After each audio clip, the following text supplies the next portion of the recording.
iniciar con el tema de hoy, que es el número 18.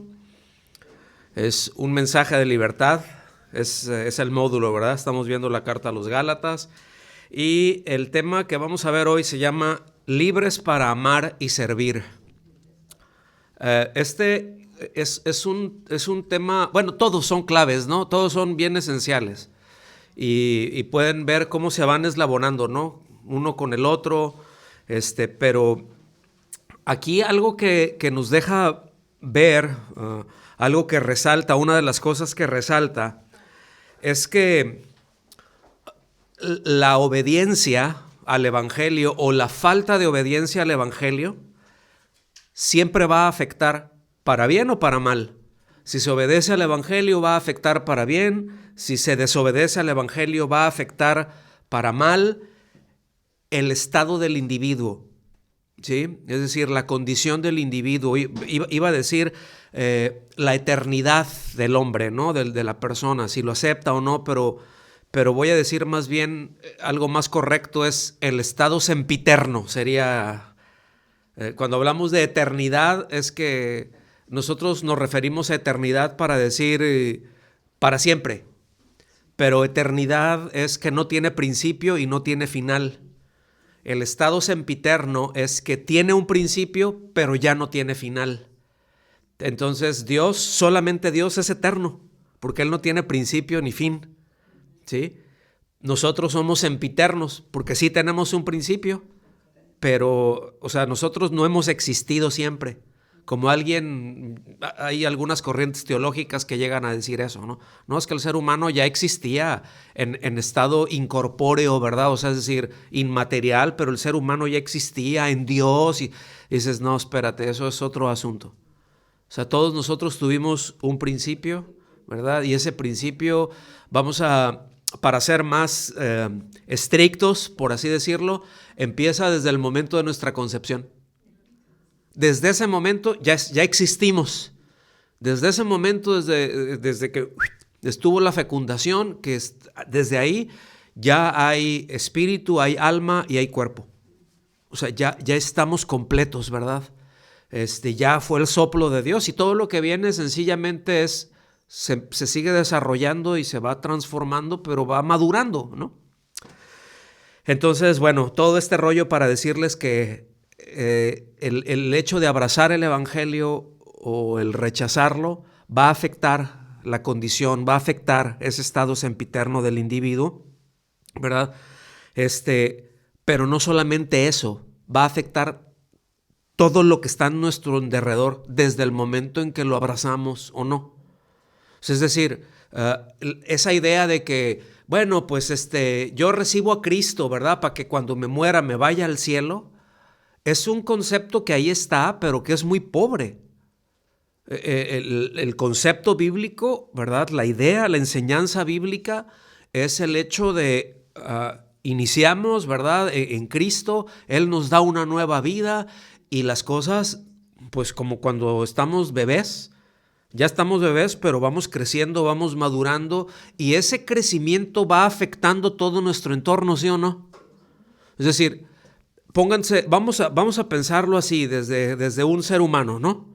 Desde el momento, desde la concepción de que el papá y la mamá saben, estamos esperando, estamos embarazados, ¿verdad? Desde ese momento ya cambió el asunto. Es decir, esa persona ya le cambió el entorno a los que están en derredor. Y bueno, conforme va creciendo, va cambiando, ¿verdad? Porque ya al ratito, pues, ya empieza a caminar de barco, ¿verdad? Ya no puede dormir bien, etcétera. Hay muchas cosas que vienen que alteran. Solamente, ahora, en el momento en que nace, ya le cambió la vida a los que están ahí. Hace un par de días que estaba con un sobrino allá en Los Cabos. Pues tienen una bebé ellos, ¿no? Y le dije, ¿cómo están? Me dice, tío, pues ahorita ya podemos dormir más. Sí, ahorita ya podemos dormir más. Entonces todo eso va afectando. Bueno, nuestra vida en Cristo es igual. En el momento en que abrazamos el Evangelio empiezan a haber cambios. En algunos casos se notan más rápidos que en otros, ¿no? Hay transformaciones que son muy rápidas, pero otras no. Sin embargo, la madurez va en aumento, y esa madurez no va en aumento conforme el tiempo pasa. La madurez va en aumento conforme nosotros vamos obedeciendo al Señor. La madurez va en aumento conforme nosotros vamos caminando en esa nueva naturaleza que tenemos en Cristo. La madurez crece, se fortalece, en tanto nosotros, vamos a decirlo así, practicamos en esa identidad que tenemos en Cristo, ¿verdad?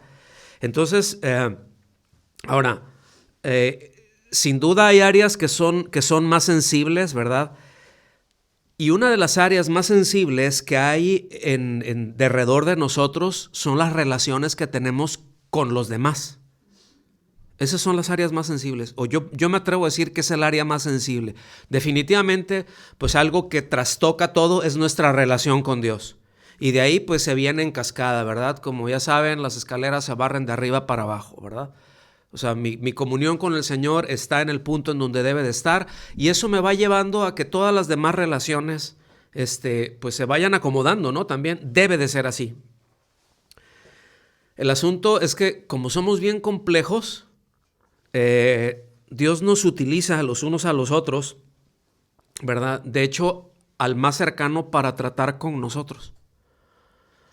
Si recuerdan ahí en Proverbios 27:17, dice, hierro con hierro se aguza, y así aguza el hombre el rostro de su amigo. O sea, ¿qué quiere decir esto? Que hay un trato. ¿Qué pasa cuando choca hierro con hierro? Hay chispas, salen chispas.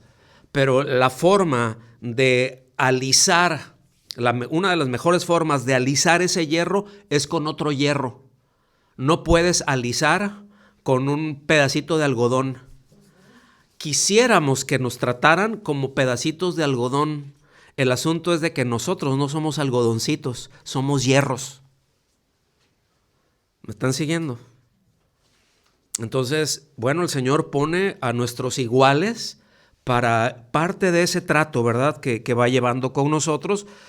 Entonces, bueno, Él usa a sus hijos para tratar con sus hijos.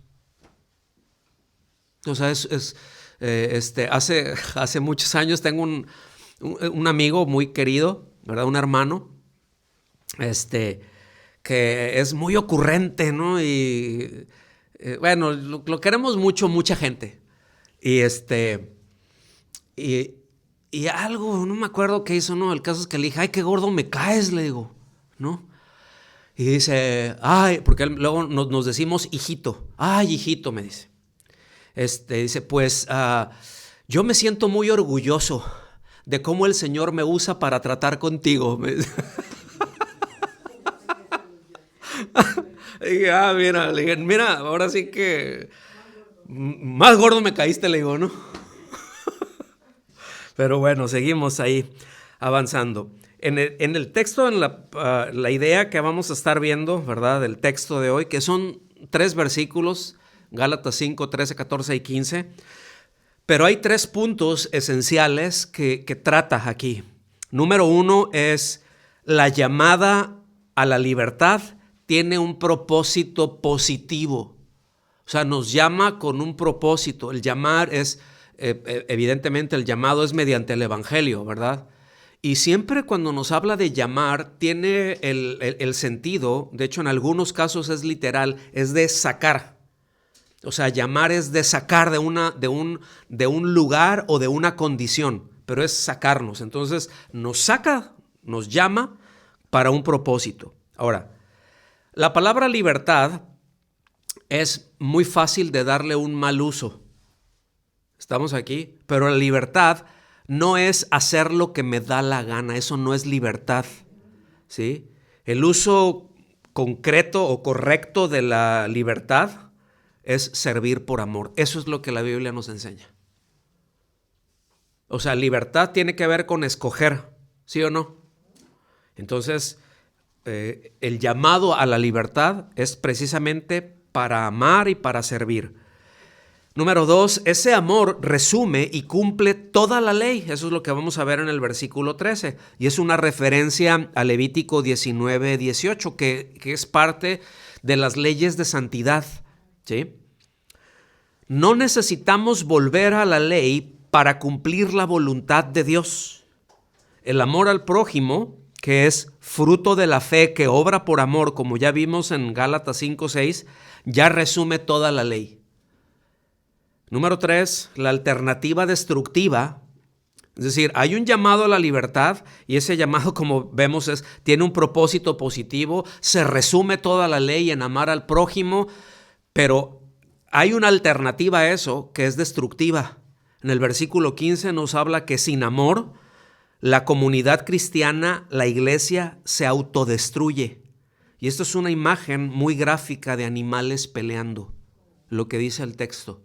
Sí, de cómo se desgarran, cómo se rompen, y ahorita vamos a llegar ahí. Entonces, la idea central de Gálatas 5, del 13 al 15, puede resumir en una frase muy concreta, ¿sí? Y es que la libertad que Cristo nos dio no es para satisfacer el egoísmo. La libertad que Cristo nos dio, ¿verdad?, no es para satisfacer deseos pecaminosos, sino para servirnos los unos a los otros en amor. Para eso somos libres. No somos libres para pecar. No somos libres para hacer lo que se nos da la gana. O sea, antes no podíamos ser libres para amar ni para servir, porque estábamos sujetos a otro amo. Entonces no teníamos esa libertad, pero ahora en Cristo la tenemos. Y ese es el propósito de ese llamado que está haciendo, porque el amor al prójimo, como ya lo vimos, es el cumplimiento de toda la ley, ¿verdad? Entonces, bueno, ahí vamos a avanzarle ahí. Dios rescató a los creyentes del dominio de la opresión para llevarlos a la plenitud de la libertad.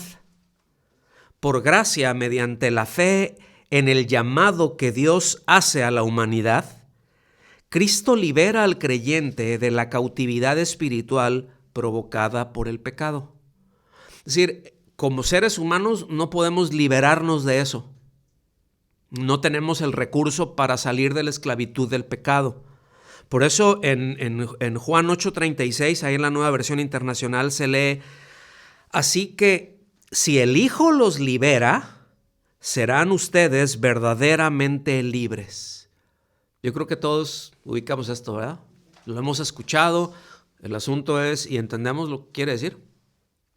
Porque esto es el tenor, es decir, cuando vamos a hablar de libertad, de verdadera libertad, y aquí ese adjetivo verdadero es muy importante porque hay cosas que pueden dar el sentido de una falsa libertad. ¿A poco no?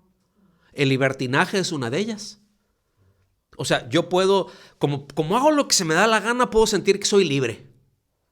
Y luego no se da uno cuenta que cuando está en eso, es más esclavo de sus propios deseos, y es esclavo de su egoísmo, y es esclavo de un montón de otras cosas. Es como las drogas, ¿no? O sea, hablando, bueno, se puede hablar, dices, es que todo eso cae en el libertinaje, y sí es cierto, pero a veces o las drogas o el alcohol, u otras cosas, la compulsión por comprar, por muchas otras cosas, ¿no? Puede dar un sentido de alivio, ¿a poco no? Bueno, yo no sé de ustedes cuántos tuvieron esa experiencia en su vida. Yo en lo personal la tuve, ¿sí? Y buena experiencia, en el sentido de bastante abundante. Pero ese sentido de libertad que te da cuando andas arriba, o sea, te sientes libre y es como que te olvidas de ciertas cosas por algún momento, y ¿sí me explico? Pero al ratito, ahora sí que viene la realidad y te golpea. Viene la realidad y te das cuenta, entonces buscas otra salida y buscas otra salida y buscas otra salida. Y eso es muchas veces lo que pasa dentro en el libertinaje, en la promiscuidad. Eso es lo que hay de fondo, porque aunque sea por un momento, me siento libre. En un principio, ya después no. Ya después no. Ya sabes que estás atado, ya sabes que eres esclavo. Y es ahí cuando llegas a ese punto, cuando vienen el espiral descendente impresionante, ¿sí? Entonces, repito, por eso el adjetivo, una verdadera o verdaderamente libres, es la libertad que Cristo trae para nosotros, ¿sí? Porque, repito, pueden haber cosas que nos den el sentido de libertad. Entonces, Pablo enfatiza que la libertad cristiana no debe ser entendida como una licencia para la autoindulgencia, sino como un compromiso profundo con el amor hacia los demás. En medio de todo lo que está hablando, dices, bueno, pero es que todo esto, ¿qué tiene que ver con la ley, con la gracia, en el sentido de la salvación? Es que esto es el punto pivote del asunto, ¿sí? Es decir, esa libertad viene por gracia. El punto es este. Esta libertad viene por la gracia de Dios, no viene por el cumplimiento de la ley. ¿Lo ven? Es decir, enfocarse en el cumplimiento de la ley, porque ese es el contexto que nos está dando. El sujetarse voluntariamente, ¿no? Como vimos ya en la clase anterior, el que desea, el que decide circuncidarse, pues queda sujeto a toda la ley, etcétera, etcétera. Bueno, el que desea vivir por la ley pierde la libertad. Ya no es libre ni para amar ni para servir. Ya está enredado en cosas. Entonces, por eso el capítulo 5, ahí es bastante rico, pero Pablo afirma entonces que nosotros los creyentes hemos sido liberados de la esclavitud de la ley, ¿sí? Por medio de Cristo. Eso ya lo vimos. Pero inmediatamente, entonces, empieza a advertir, que eso es donde nos vamos a centrar, que contra ese malentendido, ¿verdad?, que se da, que la libertad cristiana no es licencia para el pecado. No es licencia para pecar. No es, bueno, pues la gracia y bueno, de hecho, era algo de lo que los judaizantes acusaban a Pablo. Fíjense que algunos lo acusaban de un extremo, como el hecho de decir, no, es que Pablo sigue predicando la circuncisión. O sea, Pablo los está engañando porque les está predicando la circuncisión y los está enseñando a guardar la ley. Por eso vimos en la clase pasada cuando dice, oye, pues si yo estuviera predicando la circuncisión, entonces haría nula la cruz de Cristo. Y había otro grupo también de judaizantes que lo acusaban de todo lo contrario. No, hombre, pues Pablo se las pone bien fácil, pura gracia. No, pues uno tiene que echarle ganas, ¿que no? Y dices, bueno, sí. Evidentemente que sí, pero no es el cumplimiento de ciertas reglas lo que te van a acercar a Dios. No es mediante el cumplimiento de ciertas reglas que vas a ser o que vamos a ser aceptados por Dios. ¿Estamos acá? No es mediante el cumplimiento de ciertas reglas que vamos a ser más espirituales o que vamos a ser más prósperos espiritualmente hablando. No sé si me estoy dando a entender con esto. ¿Vamos bien hasta ahí? ¿Sí o no? Porque fíjense que ustedes ya saben, ¿no? En lo que ha derivado el asunto ese de la supergracia, ¿verdad? La supergracia. ¿En dónde deriva? En un montón de libertinajes. Fíjense, les voy a decir, esto lamentablemente ocurrió, sigue ocurriendo, no lo sé, ¿no? Pero lamentablemente no solo en una congregación, en varias congregaciones en México. Pero yo estoy seguro que en todos lados se cocinan habas, ¿no? También.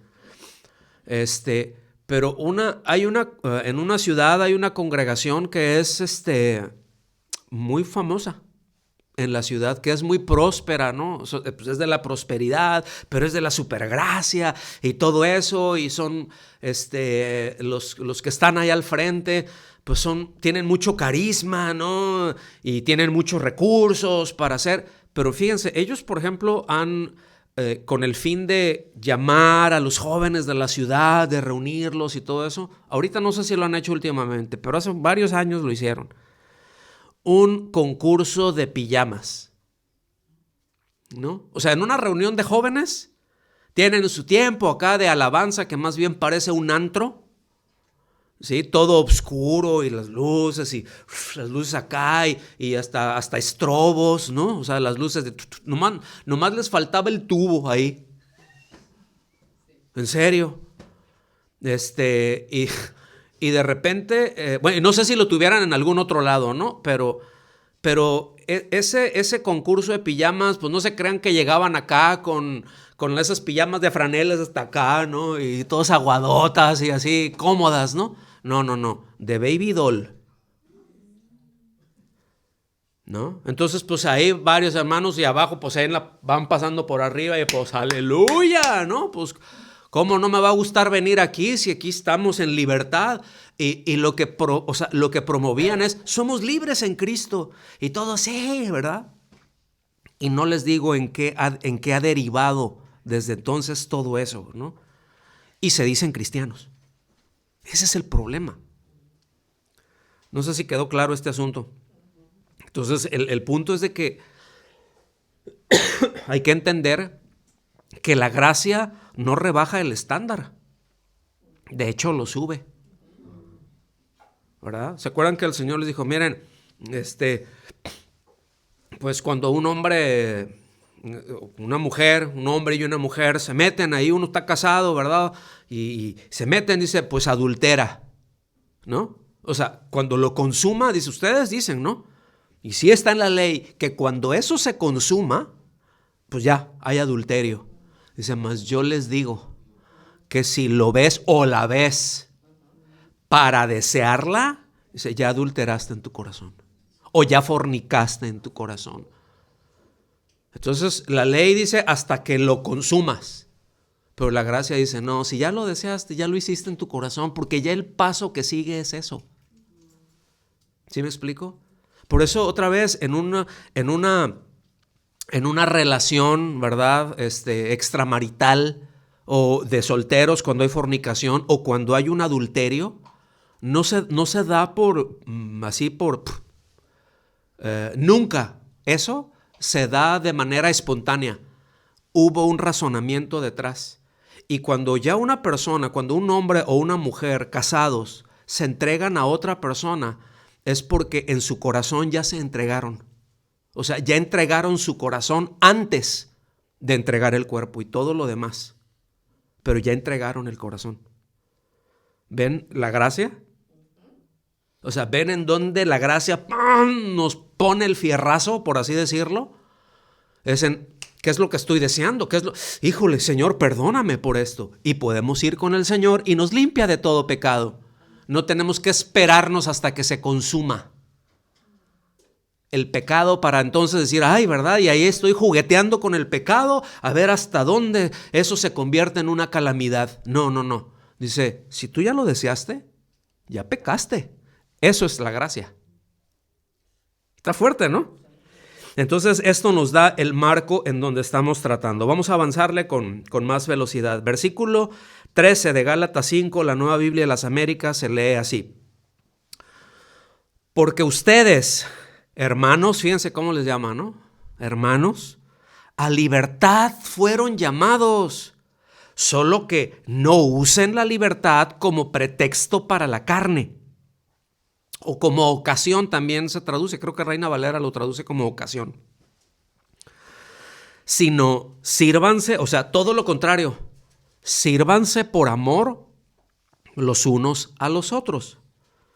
Y es que la verdadera libertad cristiana no consiste en liberarse de la ley para pecar, ¿sí?, sino en liberarse de la ley y del pecado para amar y servir a los demás, viviendo diariamente guiados y fortalecidos por el Espíritu Santo, en lugar de por los deseos egoístas de la naturaleza humana caída.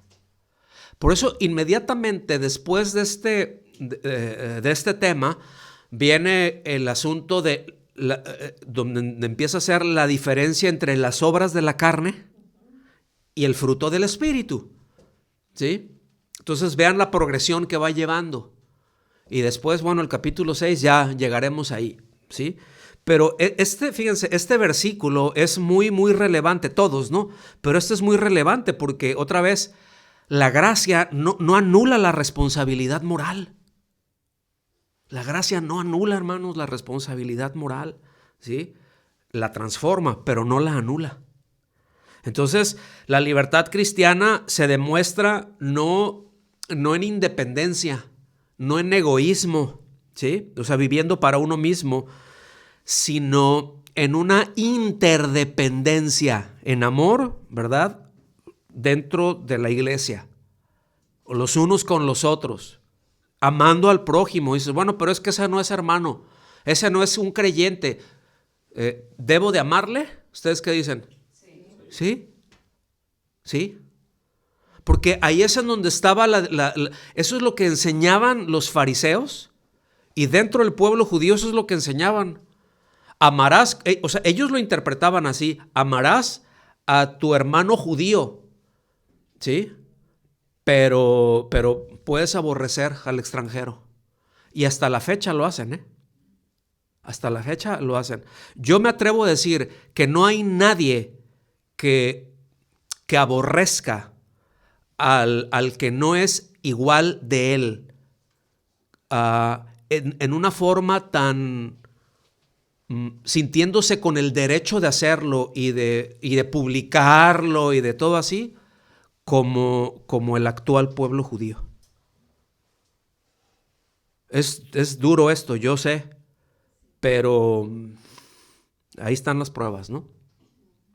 Entonces, ese es el punto, ¿no? Entonces, o sea, no en vano Pablo les dice esto, porque ya habían esos roces, esos choques, ese sentir. Si nosotros cuando estudiamos la iglesia, sobre todo que vemos los primeros 10 años de la iglesia, en ese momento algunos autores, algunos historiadores llamaban los judeocristianos, porque eran judíos. O sea, todo el ámbito que se daba de los cristianos eran esencialmente judíos, más o menos por un periodo de 8 o 10 años, por ahí.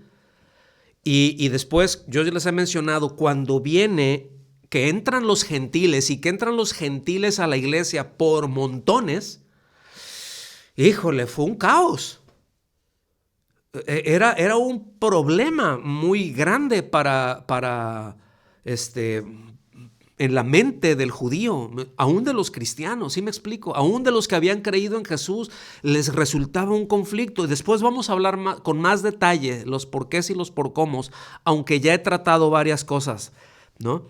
Pero bueno, el Señor nos va guiando a esto, y el punto es que tengamos muy claro para qué nos hizo libres. No es para que, bueno, ya puse mi confianza en Cristo y mientras canto unos cantitos ahí y luego ya que me muera me voy al cielo. No, es para amar y para servir, ¿sí?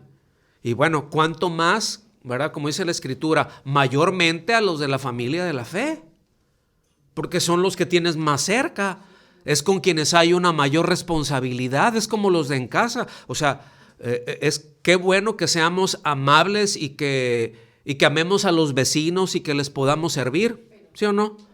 Pero mayormente a los de casa. Si andamos atendiendo a los vecinos y a todo mundo y a los de casa no, eso en buen castellano se llama candil de la calle y oscuridad de la casa. Es completamente, o sea, y no solamente diría yo un desbalance, puede caer hasta en la hipocresía. Porque dice la misma palabra que el que no provee para los suyos, mayormente para los de su casa, dice, ha negado la fe. Ha negado la fe. Y cuando es la provisión, no es nada más, aunque hay una referencia en la provisión material, se está refiriendo a la provisión de todos los cuidados, porque ahí cuando dice eso, no es solamente ahí paso una pensión, sino está hablando de los cuidados. A ver, ¿ustedes piensan que un anciano, que una viuda y un anciano requiere cuidados? No solamente requiere recursos, requiere muchos cuidados, requiere mucho amor, requiere mucha paciencia.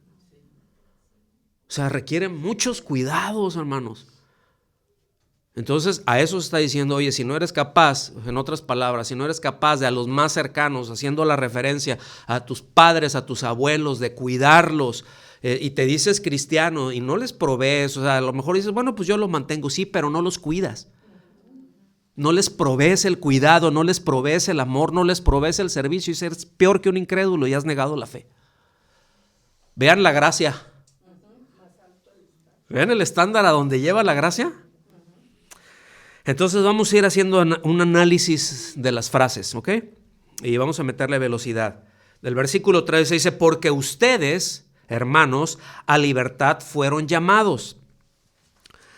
Pablo recuerda el llamamiento de Dios, ¿sí? La libertad aquí es, ante todo, liberación del yugo de la ley como medio de justificación. A eso es a lo que se está refiriendo. No es una libertad abstracta, sino una realidad espiritual obtenida por gracia. Ese es el contexto, ¿sí? Es la libertad del yugo de la ley como medio de justificación. La siguiente frase dice, solo que no usen la libertad como pretexto o como ocasión para la carne. Lo que hace Pablo aquí es prohibir, convertir la gracia en excusa para satisfacer los deseos egoístas y pecaminosos de la carne o de la naturaleza humana caída. A veces pensamos, carne es, fumas, tomas, dices groserías, y bueno, esas forman parte de las obras de la carne, pero cuando dice carne se refiere a la humanidad y en este caso pues a la naturaleza caída, ¿sí? A la que nosotros heredamos. Y esto es muy importante que entender. El ser humano no heredó el pecado de Adán, no es culpable del pecado de Adán. Heredó la naturaleza caída que lo lleva a pecar, inevitablemente lo lleva a pecar, y eso lo hace responsable delante de Dios. Son dos cosas bien diferentes, porque la Biblia enseña que los hijos no son culpables por los pecados de los padres. Reciben consecuencias, sufren consecuencias de los pecados de los padres, pero no son culpables de eso. ¿Estamos aquí? Pero sí reciben el golpe. O sea, unos padres ahí se pelean, se separan, viven como perros y perros, iba a decir como perros y gatos, pero una pelea de perros es más fuerte que una pelea de perros y gatos. La pelea con los gatos, los perros se los acaban rápido y luego se los comen algunos, ¿no? Pero los perros es muy sangrienta, es muy violenta. Los hijos sufren eso y llevan consecuencias de eso, en muchos casos el resto, que les afecta en decisiones que ellos van a tomar el resto de sus vidas. Y pueden ser decisiones muy malas que hayan tomado. Ahora, no es por el pecado de los padres, ¿sí? No es el pecado, no es la imputación del pecado de los padres, pero es la consecuencia del pecado de los padres que sí los alcanza. Por eso cuando dicen en esas nuevas doctrinas, ¿no? Las maldiciones generacionales, ¿han oído eso? Hasta 1000 generaciones, ¿verdad? Y vienen las maldiciones. Eso es no es un error, es un horror de interpretación. Porque no se refiere a, hay que romper las maldiciones generacionales.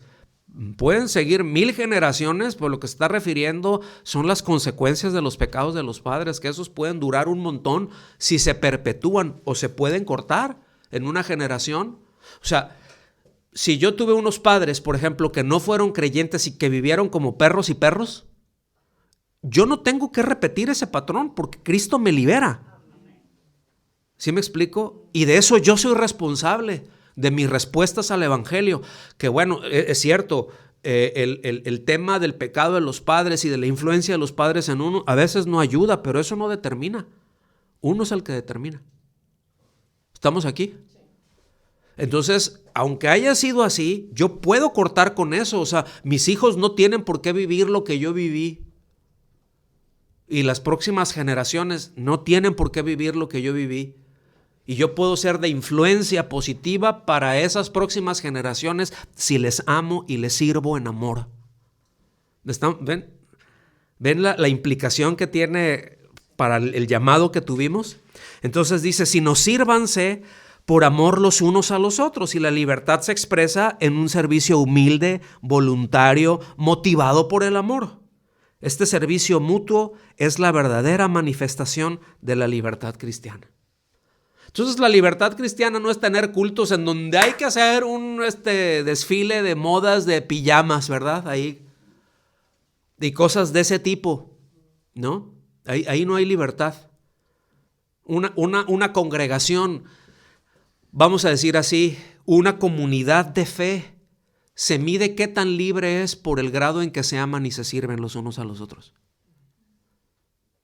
Porque si ves que andan como perros y lobos y zorros y coyotes y todo eso, que se dan sus trences ahí y andan con esas broncas, dices, pueden tener el nombre de cristianos, pero no viven como tales.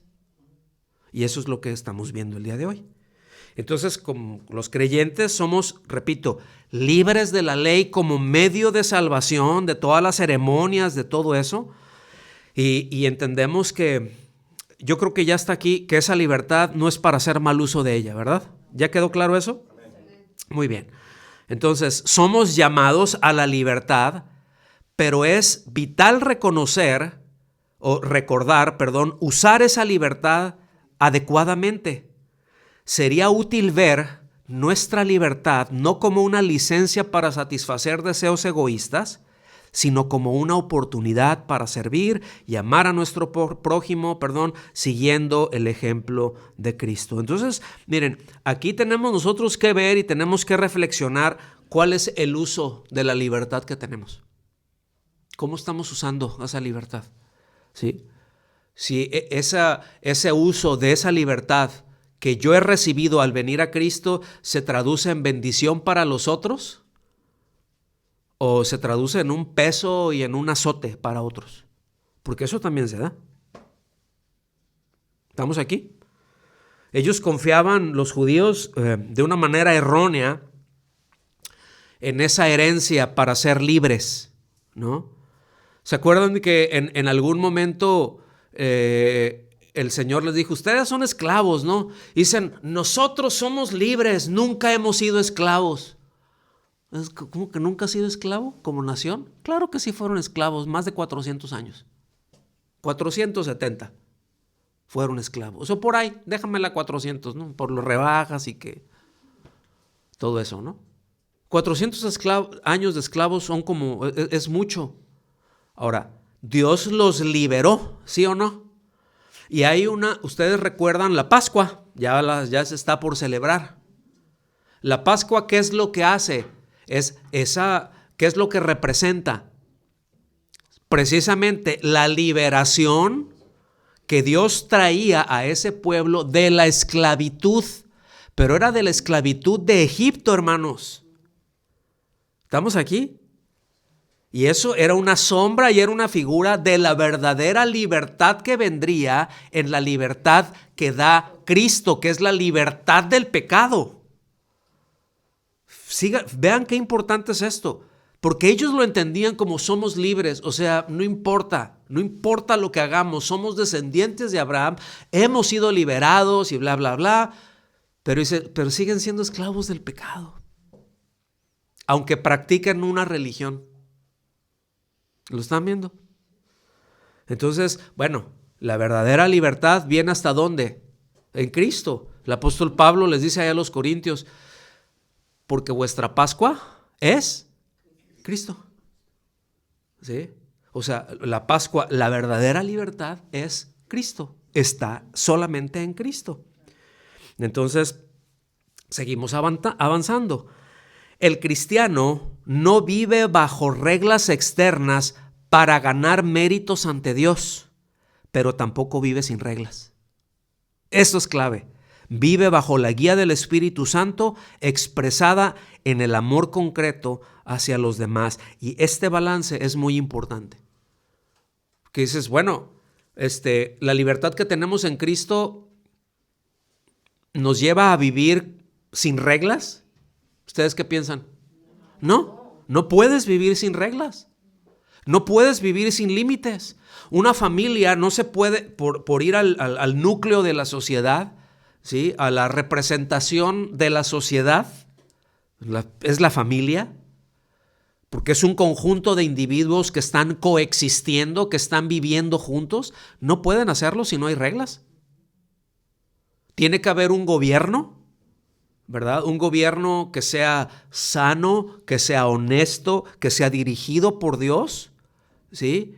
Y ok, pero ya ahí está ese gobierno. Pero los gobernados, por así decirlo, vienen a ser los hijos, tienen que dar respuesta a ese buen gobierno. Ellos pueden responder mal a ese gobierno. Y el responder mal a ese gobierno lo que ocasiona son conflictos. ¿Me están siguiendo? Puede haber un buen gobierno, pero pueden haber malos ciudadanos. Que haya un, déjenme ponerlo así. Vamos a hablar aquí localmente, ¿sí? Puede haber un buen primer ministro. Lo deseamos, ¿verdad? Ay, Señor, por favor. ¿Sí? Libertad, Señor, ¿no? Entonces puede haber un buen primer ministro, puede haber un muy buen parlamento, puede haber una serie de reglas y de leyes que son equitativas, que son correctas, que están muy bien, pero bueno, los ciudadanos que se acomoden a ellas, ¿verdad? Los ciudadanos que sigan eso van a vivir bien, van a vivir tranquilos, van a prosperar, van a avanzar, van a estar en paz, pero los que no vienen automático. ¿Me estoy dando a entender con esto? Entonces seguimos. Versículo 14. Porque toda la ley en una palabra se cumple en el precepto: amarás a tu prójimo como a ti mismo. ¿Verdad? Eso es Levítico 19, 18. Como les comenté, eso forma parte de las leyes de santidad. Y ahorita comento algo más. Podemos ver cómo el amor auténtico es el cumplimiento de toda la ley. Este versículo señala que el amar a nuestro prójimo como a nosotros mismos, cumplimos la totalidad de lo que la ley demanda. Fíjense, ¿por qué? Porque por amor vamos a honrar a nuestros padres. Si amamos a nuestros padres, los vamos a honrar. ¿Sí? Si amamos a nuestros padres, si amamos a nuestro prójimo, no le vamos a mentir, porque la mentira lleva a algo que trae malas consecuencias, aunque sean mentiritas blancas o mentiritas piadosas. ¿Sí? ¿Qué les digo del robo? Tú no le vas a robar a alguien porque sabes que lo estás afectando, y si lo amas no quieres afectar a nadie. Y así podríamos ver cómo la motivación de cada uno de los mandamientos, de seguir cada uno de los mandamientos, si el amor va por delante, o sea, evidentemente hay reglas, ¿se fijan? Pero lo que está moviendo, lo que está jalando a eso es la motivación, lo que va por delante es el amor. Porque si no amamos, como dice en 1 Corintios 13, es un ruido, no sirve de nada, aunque se haga todo muy bien y aparentemente sea bien piadoso, pero si no hay amor, dice, nada es, de nada sirve. O sea, no tiene sustancia y es inútil para edificar. Entonces vean qué poderoso es esto. Ok, este versículo es muy clave. Ya entendemos, ¿no? El hecho de pasajes donde en intercambio del Señor con escribas y con fariseos, ¿verdad? Llegó ahí, ¿y cuál es el primer mandamiento, el más grande? Y el segundo, ¿verdad? Y amarás a tu prójimo, amarás al Señor con tu Dios con todas tus fuerzas, con toda tu alma, con toda tu mente. ¿verdad? Dice, sí, pero se quedaban ahí. Dice, y a tu prójimo como a ti mismo. Que no se te olvide eso. No es nomás, ay, amo a Dios, pero a este me lo surto. No, es imposible. Entonces aquí es bien clave en toda la argumentación que está trayendo Pablo, porque este es el pivote, ¿sí? Es decir, sin dar una clase de trigonometría analítica, el 14 está entre el 13 y el 15. ¿Verdad que sí? ¿Están de acuerdo? Entonces, aquí, repito, es el eje, es ese pivote, es el core, ¿no? De todo esto. porque les hace recordar que los creyentes, otra vez, por un lado, han sido llamados al amor y al servicio. ¿Estamos aquí? Eso es lo que vemos en el versículo 13 y explica de una manera muy clara, muy concreta, todo el fundamento teológico de lo que es el amor, ¿sí? Del amor al prójimo, que no es un consejo opcional, ¿sí? Sino que forma parte de la ley, o sea, y que forma parte de la demanda de Dios, amar al prójimo, ¿sí? Y evidentemente tenían que definir el tema del prójimo. Pero ya después, el versículo 15 advierte de la consecuencia destructiva de ignorar esto, ¿sí? Nos dice para qué fuimos llamados, nos dice cuál es el centro, cuál es la clave, cuál debe ser lo que esté ahí afianzándonos, y la advertencia de que si no se vive el versículo 14, el versículo 15 viene. ¿Estamos aquí?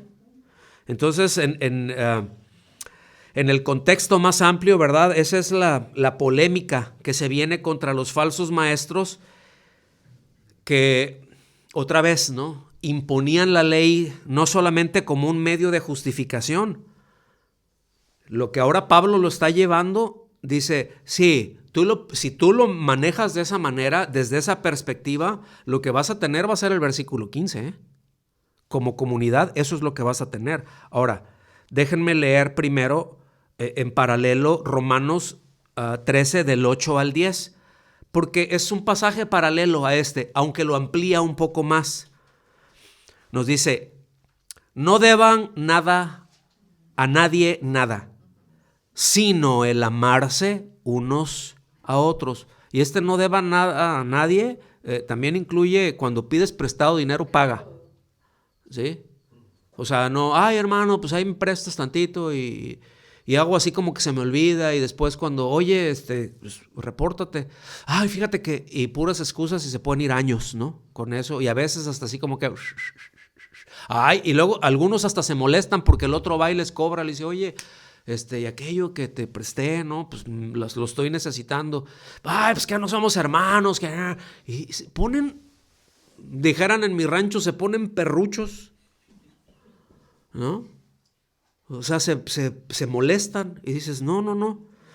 Vean entonces, dice, sino el amarse unos a otros. Esto es bien clave, porque la deuda que debemos de tener, es decir, la única deuda aceptable entre nosotros es el amarnos. Es el amarnos y servirnos. Esa es la única deuda aceptable. ¿Lo alcanzan a ver? Dice, porque el que ama a su prójimo, literalmente dice el que ama al otro. Aquí no dice al hermano, al paisano, no, al otro ha cumplido la ley. Porque esto, no cometerás adulterio, no matarás, no hurtarás, no codiciarás, y cualquiera, o literalmente, y si algún, ¿sí? Y cualquier otro mandamiento en estas palabras se resume, amarás a tu prójimo como a ti mismo. ¿Alcanzan a ver? Es muy claro, dice, el amor no hace mal o no obra mal al prójimo, el amor no hace mal. Por tanto, el amor es el cumplimiento de la ley. Y el otro o el prójimo es todo aquel que no soy yo. ¿Quién es mi prójimo? Pues cualquier otro que no seas tú, ese es el prójimo. Porque no, el prójimo es que seamos de la misma congregación, es que seamos del mismo país, es que tengamos esto en común. Esa es la interpretación que el judío da todavía a esto, ¿sí? O sea, ellos no consideran prójimo a un goyim o a un gentil. Ellos no lo consideran como un prójimo. Ellos lo consideran incluso como ni siquiera lo llegan a considerar como una persona en su totalidad. Fíjense bien lo que estoy diciendo. Ni siquiera lo ven como una persona completa. Por eso cometen muchas atrocidades y lo han hecho. Pero, bueno, seguimos. Si no voy a potrincar ahorita aquí. Espérenme tantito. Mi medicina. Ay, qué malo. Uy. Entonces, miren, Gálatas 5:14 es breve y tajante. O sea, Pablo ahí se va, ¿no? Pero ya Romanos del 13, del 8 al 10, lo desarrolla, lo explica más y enumera los mandamientos. Empieza por el séptimo, después el sexto, el octavo, el noveno y el décimo. Se quedó con otros, pero dice cualquier otro mandamiento. O sea, de los 10 que están ahí, cualquier otro. Y afirma que cualquier otro mandamiento se resume en el amor. Además, añade una consecuencia práctica. El amor no hace mal al prójimo. Esta es una muy buena manera de medir nuestras acciones. Mis acciones dañan a otro, le están haciendo, o sea, le causan un mal, o sea, le está haciendo un mal, no necesariamente dolor. A veces podemos hacer algo bien que le va a causar dolor como disciplina. Entonces, no entendamos el que, ay, me causó dolor, eso no es amar, porque así se entiende, lamentablemente. No, pues sí, cuando uno se surte al hijo o a la hija, es como que, ay, qué dolor, ay, no me... Pues sí, te duele, ay, es que no me amas, ¿no? No, sí te amo mucho, por eso te estoy surtiendo, porque te tengo que corregir por esto. Entonces no habla de dolor. A veces ese malentendido de que, ay, para que no le duela, para que no se sienta mal porque lo amo mucho, eso no es amor, eso es hacerle mal y estoy violentando la ley. No estoy actuando en amor. Si no corrijo, no estoy actuando en amor. ¿Se fijan? O sea, esto es clave, ¿eh? Esto es clave en el desarrollo como cristianos. Entonces seguimos avanzando. Pero ven qué práctico es cuando podemos aterrizar la palabra, qué práctico en nuestras acciones se da. Versículo 15. Pero si ustedes se muerden y se devoran unos a otros, tengan cuidado, no sea que se consuman unos a otros. Esta es la consecuencia de andar en la ley, de no andar en amor. Entonces, cuando los creyentes se dejan guiar por la carne, o sea, es decir, por su propio esfuerzo, ¿sí?, el resultado son las contiendas. Y es lamentable, lastimoso, ¿verdad?, que los Gálatas, habiendo experimentado el amor que proviene del Espíritu, se desviaran hacia actitudes carnales marcadas por el resentimiento, provocando que la iglesia se fracturara por conflictos internos. Y esto es algo bien gráfico, ¿eh? Esto es algo bien gráfico lo que está diciendo el apóstol Pablo aquí, que estaba sucediendo ahí en el ámbito espiritual, repito, cuando los creyentes no se sirven en amor los unos a los otros, cuando no están practicando el amor los unos a los otros. ¿Qué es lo que vienen? Discordias, rencillas, ¿sí?, malos entendidos. Y la carne es especialista, pónganme atención, la carne es especialista en disfrazar de piedad los motivos egoístas. La carne es especialista en manipular. Y Cristo nos hace libres para relacionarnos en amor. Cristo nos hace libres de todo eso para relacionarnos entonces en amor. ¿Lo alcanzan a ver, hermanos? Vámonos yendo casi para el final. Dice esta expresión, pero si ustedes se muerden y se devoran unos a otros, aquí la imagen es deliberadamente fuerte. O sea, no se le... algo que, ay, se me ocurrió ahí. No, Pablo lo pone. Pablo utiliza verbos muy fuertes como morderse y comerse, que evocan una pelea de perros o lobos que se desgarran mutuamente. No se trata de un simple desacuerdo, sino de ataques destructivos, calumnias, juicios duros, envidias y divisiones. Un grupo de creyentes que vive así está a punto de, o sea, es un potencial, es peligroso para la congregación. No hay nada que le haga más daño. No, es que el diablo se está poniendo una borrachera en medio de todos los pleitos que se están teniendo a causa de la carne. Pero no es de que él viene y está destruyendo, porque luego le echamos la culpa a otros, ¿no? Como aquel día, ¿no?, que estaba ahí, iba a entrar un domingo, ¿verdad?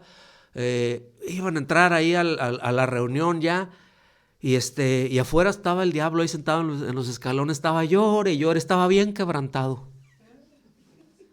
Cuentan, ¿no?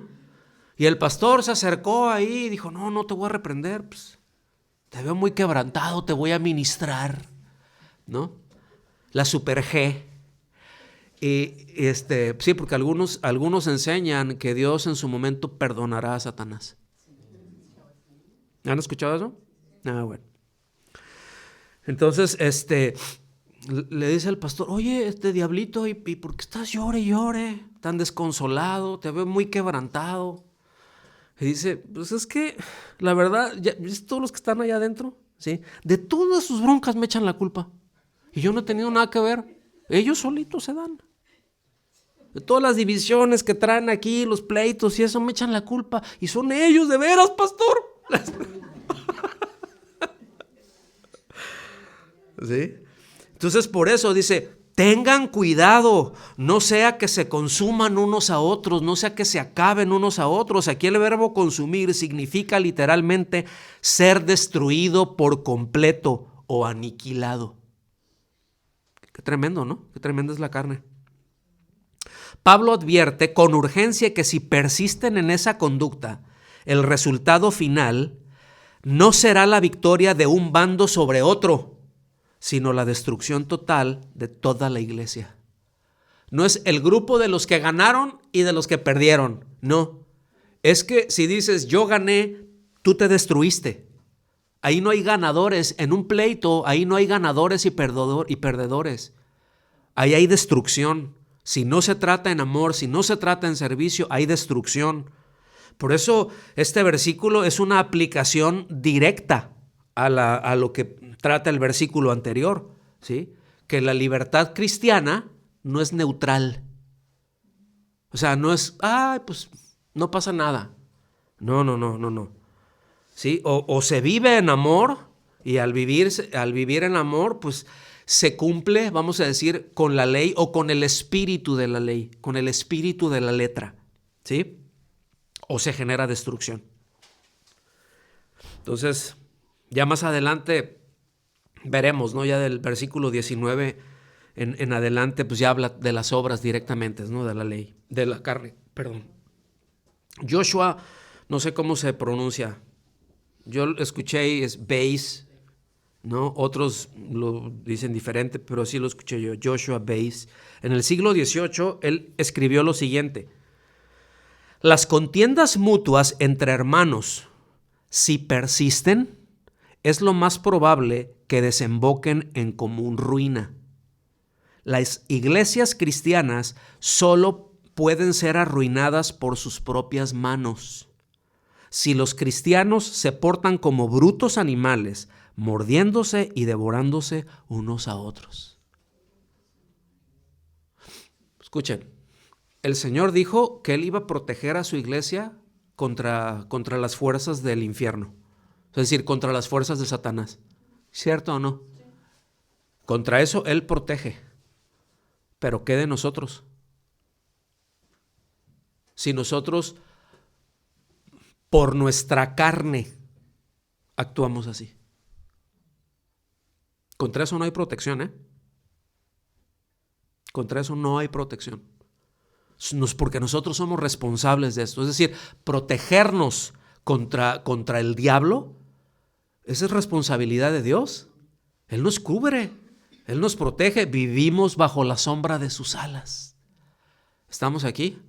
Por eso nunca nos dice que peleemos contra el diablo. Nos dice que resistamos firmes en la fe. Uno dice, a ver, ponte a reprender acá demonios y bellas guerras de esto. No dice eso. Dice, resiste firme en la fe.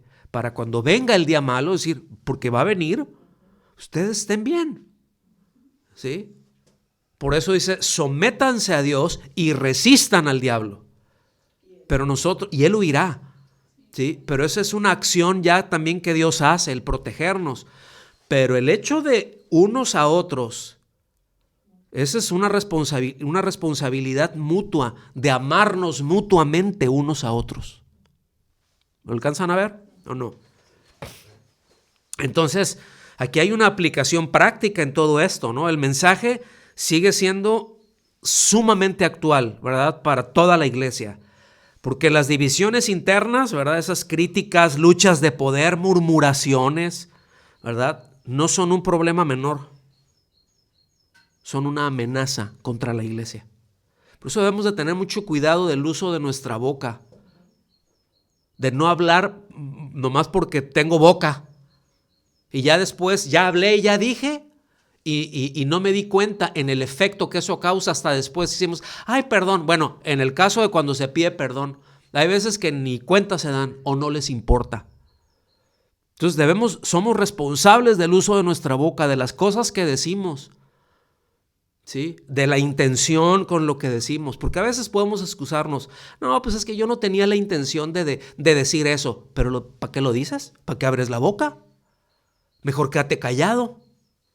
Mejor quédate callado y ve con Dios y pídele fortaleza, ¿verdad? Y si hay un asunto ahí, ora en lugar de murmurar. Porque luego se puede caer en murmuración. Miren, ahí en SoundCloud pueden buscar ustedes, porque ahí en ese entonces no las grabábamos en video todavía. Pero en SoundCloud hay una serie que se llama Los pecados de la lengua. Casi de tarea, véanlo. Métanse ahí, ¿verdad? Y pongan ahí los pecados de la lengua. Ahí está el playlist. Son poquitas, pero está power. O sea, está muy claro, ¿no? Porque eso es una enseñanza muy clara. Entonces, ahora, la solución, fíjense, lo que está planteando Pablo, no está en imponer reglas externas, sino en resolver o envolver al principio que se expone ahí en el versículo 13 y 14. Es decir, usar la libertad para servir en amor y amarnos los unos a los otros en el cumplimiento de la Escritura. ¿Lo alcanzan a ver? No es mediante la imposición de reglas. Porque a veces lo queremos resolver así. Y sí es importante un orden. Pero el hecho de que esté una regla escrita y que yo diga, yo la cumplo, pues sí puede ayudar en lo externo, pero en lo interno, ¿qué? ¿Qué es lo que me está guiando a ese cumplimiento? Eso que está escrito ahí, o sea, es que si haces esto te voy a caer a palos. Ah, pues no le hago así. ¿Sí me explico? Pero si haz esto, porque eso es manifestar el amor. ¿Por cuál de las dos se va? ¿Cuál de las dos nos está enseñando? La segunda. Exactamente. Entonces, cada creyente, cada uno de nosotros debemos examinarnos. ¿Estoy edificando o estoy mordiendo? ¿Estoy edificando o estoy desgarrando? ¿Sí? ¿Mis palabras y mis actitudes contribuyen a la unidad o a la destrucción? Porque de esto sí soy responsable. Déjanos para el final, ahora sí. Otra medicina, porque era cada 15 minutos y ya se me pasó.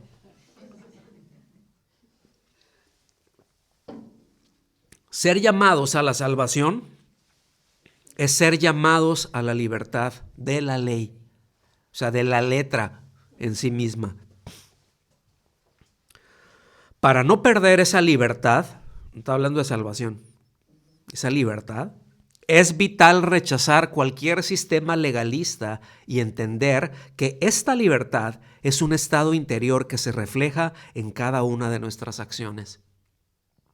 Se refleja en cada una de nuestras actitudes.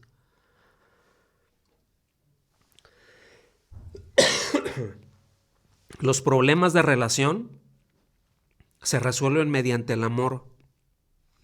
Una actitud que debe ser evidente, sobre todo entre hermanos en la fe. Como mandato de Cristo, este amor se convierte en el sello de identidad que nos hace visibles ante la sociedad. ¿Qué quiere decir esto? ¿No fue lo mismo que el Señor estaba orando allá en Juan 17? Para que el mundo crea, que se amen los unos a los otros, para que el mundo crea. Por eso luego se le comparte a alguien, fíjense, esto pasa, se le comparte a alguien, ay sí, Cristo te ama y todo, y luego los llevan a la congregación o a esa misma persona que le compartieron, le hablan pestes de los hermanos y del pastor y de medio mundo. Y esa persona que está así es como que o aprende así es la onda, o realmente esto es ser cristiano. Por eso muchos dicen, no, mira, yo paso. No, yo paso. Para andarme metiendo en esas broncas, mejor me quedo en mi casa y con las broncas de mi casa tengo suficiente. Entonces, esto es importante, ¿eh? Porque esto, otra vez, eso es lo que hace visible nuestra fe ante la sociedad. Y por último, Cristo nos liberó para que en lugar de vivir egoístamente o legalistamente, nos convirtamos en siervos amorosos unos de otros. Porque el amor mutuo es el camino de la verdadera libertad y el único que evita la autodestrucción de la iglesia. En otras palabras, libres para amar y servir, no para pecar ni para destruirnos. Amén. Vamos a orar. Señor, te damos gracias por tu consejo, te damos gracias por tu palabra, te damos gracias por tu bondad, Señor. Y venimos a suplicar tu ayuda. Venimos a rogar por esa ayuda tuya, Señor. Que seamos sensibles y seamos conscientes de la responsabilidad y del privilegio que tenemos de amarnos unos a otros. Porque al poner tu vida en nosotros, Señor, nos das también la capacidad de amar de la manera en que tú lo haces. Sabemos que tenemos que crecer en eso.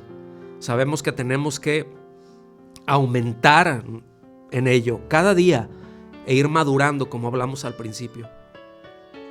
Rogamos por tu bondad sobre nosotros, Señor. Rogamos por tu bendición sobre nosotros, porque podamos en mayor medida disfrutar de tu gracia y de tu amor, Señor, de tu misericordia, que todo esto es lo que encierra